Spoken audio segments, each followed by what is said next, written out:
नमस्कार साथियों, मेरा नाम है डॉक्टर सत्यवीर सिंह और आप देखना शुरू कर चुके हैं वंचित भारत। साथियों, आज की वीडियो का विषय कोई समस्या ना होकर एक व्यक्ति है और उन पर हम बात करेंगे। तो साथियों, आज की वीडियो को शुरू करते हैं। साथियों, हम में से हर किसी ने अपने जीवन में किसी न किसी रूप में संघर्ष अवश्य किया है।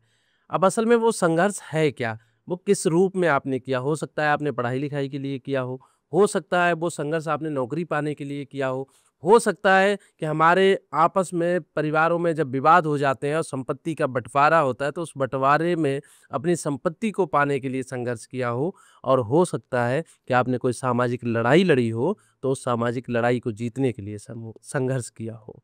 ये संघर्ष असल में है क्या, आज इसे समझते हैं और लोग अलग अलग लोगों ने किस तरह से अपनी ज़िंदगी में संघर्ष को जिया है।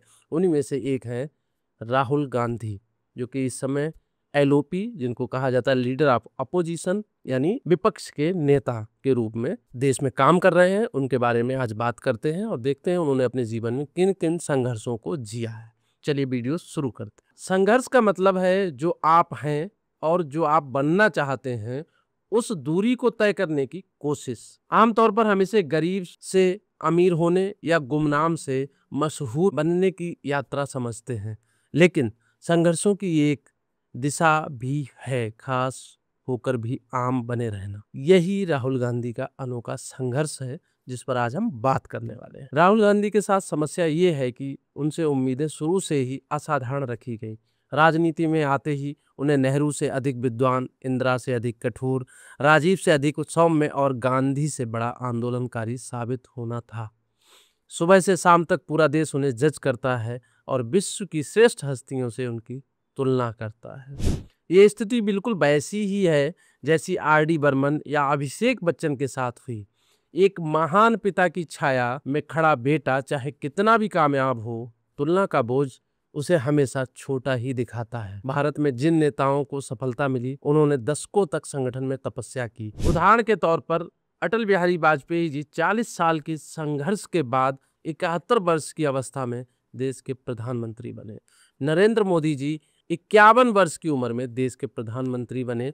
उससे पहले उन्होंने कम से कम अपने जीवन के 35 से 40 साल संघ की सेवा में गुजारे। राहुल आज 54 वर्ष के हैं। 54 वर्ष की उम्र में देश के विपक्ष के नेता हैं, फिर भी उन्हें असफल कहा जाता है। जबकि 2024 में मोदी के रथ की गति को कम करना उनकी व्यक्तिगत उपलब्धि थी। चाहे तो वे 2009 में प्रधानमंत्री बन सकते थे, पर सत्ता ने उन्हें कभी आकर्षित किया ही नहीं। राहुल कई बार कह चुके हैं कि सत्ता उन्हें चमत्कृत नहीं करती, उन्हें अपनी ओर आकर्षित नहीं करती। उनकी ख्वाहिश कुछ और है, आम जीवन का स्वाद लेना, बिना सुरक्षा, बिना कैमरे और बिना पहचान के स्कूटी चलाते हुए दिखना उन्हें ज्यादा भाता है। ऐसी तस्वीरें वे खुद नहीं जारी करते, लोग अचानक खींचकर सोशल मीडिया पर डाल देते हैं। यही उनका असली संघर्ष है, अपनी निजी ख्वाहिश दबाकर एक जिम्मेदारी निभाना। इतिहास के इस मोड़ पर भी एक फांसीवादी सत्ता से टकरा रहे हैं, बिना सिकवा किए सड़कों पर उतरकर लोकतंत्र को बचाने की कोशिश कर रहे हैं। राहुल की मजबूती ये है कि वे व्यक्तिगत आज़ादी के बजाय सामूहिक जिम्मेदारी को चुनते हैं। यही उल्टा संघर्ष उन्हें आम से खास बनाता है। राहुल गांधी की मानसिक दृढ़ता अद्भुत है।